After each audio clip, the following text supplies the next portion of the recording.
To me, social justice equates to basically equality, and that means equality for all people. And to me, just becoming a champion of social justice means knowing what research is out there and understanding that it's about equality for all people and making sure that education is equal for all people. And we are focused on education with social justice, but it means equity, it means civil rights, it means equality for all people. It's just a matter of fairness. Being fair to others in your community and others in your world. That's the quick definition I give social justice. You know, you're advocating for people that may not have a voice, and so the way that we advocate is through research, and the research that I've been involved with is very eye-opening, and I can see how it could potentially help those who may not have a voice to actually speak up for themselves, you know, and fight, you know, for what they believe is equal and what they believe is their right to have in society. Social justice in general is about the opportunity to create an equitable space and place for all members of society. And so really, regardless of who you are, social justice is an important issue, problem, reality for all of us, right? We're all invested, or should be invested in this together. So students should want to study social justice because it's what's going to make us all better human beings, better professionals, better educators, and better members of our society. It influences every single field, and I don't think people really understand that. So having a good understanding of not only what social justice means, but how it influences your own career or what you're studying, I think that can help you better gauge where you need to bring your research and all of your just kind of your field forward, because I think that when you're talking about equal access and you're talking about issues concerning people who may have more or less than others, that can easily influence just about anything in any profession. So it's something that I think every person should have some sort of understanding of. But I think a program in social justice will allow those who enroll to find a voice and develop a language to confront some of these larger conundrums we face in our world. For me, I think it's a good idea to study social justice because it's an eye-opener. Some people are kind of sheltered when it comes to things that go on in society, and so to actually study what's going on is an eye-opener for those who may not have directly experienced it. And so research is an avenue to actually experience some of that. And so whether you're interested in historical research, contemporary research, activism, it's all possible to do here because of the way that we're situated both in historical context and contemporary context. Well, the American South is a great place to study social justice. It's a great place on a whole bunch of levels. One reason is because we don't have many programs that offer such a curriculum.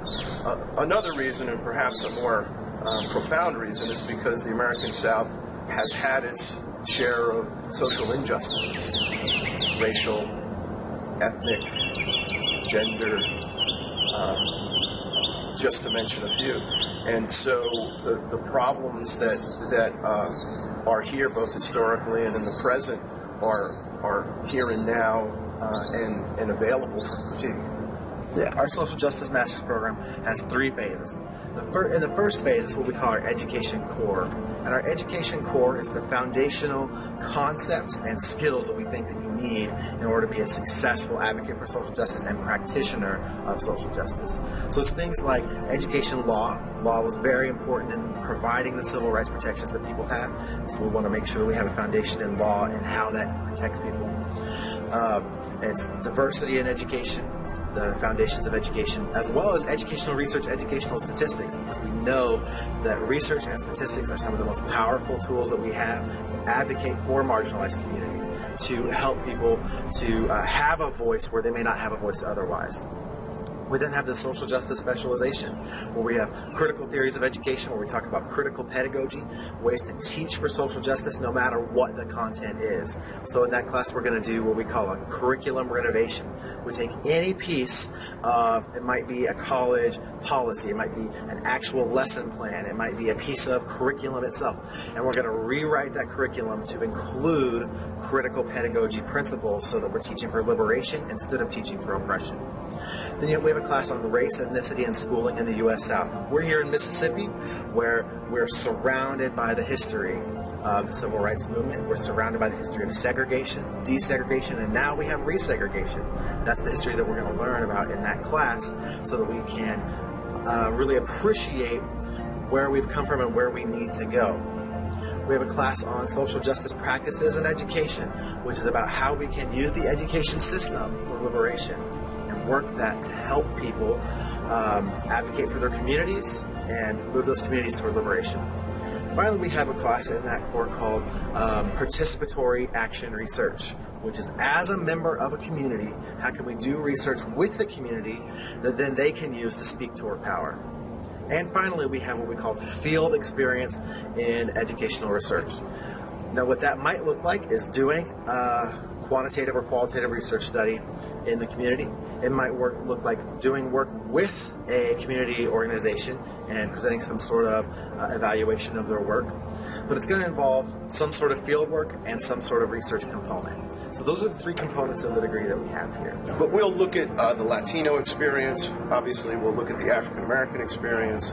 We'll look at the other ethnicities that lived in Mississippi, both on the coast and in the Mississippi Delta. We hope to look at their experiences as they played out in educational settings, both formal and informal. So we will not only look at schools and opportunity to pursue formal education in relation to access, but we'll look at other non-formal educational events and opportunities, and to see how people worked to empower themselves even if they didn't have the formal opportunities.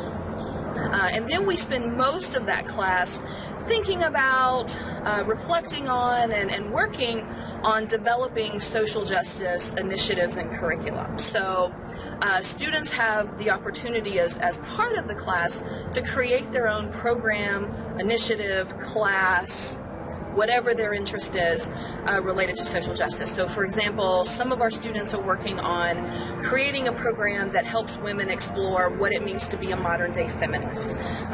One student in the class right now is working on a training for resident assistants on ableism and how students can be social justice allies related to ability issues, and a lot of other topics like that. The way that our master's program works is we like people to start in the fall if they can. We do accept applications for spring admission. But if you start in the fall, the way that we work is a full-time student would go fall, spring, summer, and then that would be the end of the program. It can be done entirely on our campus in Hattiesburg, which offers a lot of advantages in terms of the things that are available here in Mississippi for research, for advocacy, for practical experience in the classroom or on a college campus, on a school campus with a community organization.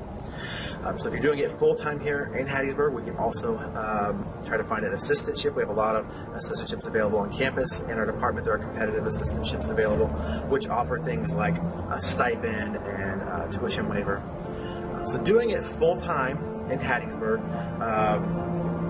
is one option. The other option is to do it online during the fall and spring, and then come to campus for 8 weeks in the summer. The program can be taken mostly online, with the exception of the summer and 1, 2 or 3 week period in the winter. And that allows people to work in their own localities on matters that are local and matters that connect with social justice in their immediate environments. The program is also flexible. So one of the nice things about the flexible aspect of the program is that when you look at our degree sheet, you see a lot of higher ed courses and student affairs courses. So you're not into higher ed or student affairs. What we have available is alternative tracks to that. That'll give you a K-12 emphasis, that'll give you adult education emphasis, that'll give you pure student affairs, pure higher ed, that'll put you more on the research and evaluation kind of side of things. So whatever your interest is, we do have several tracks available, and we can customize other tracks to sort of fit that interest while still giving you the social justice core so that you're specialized in social justice.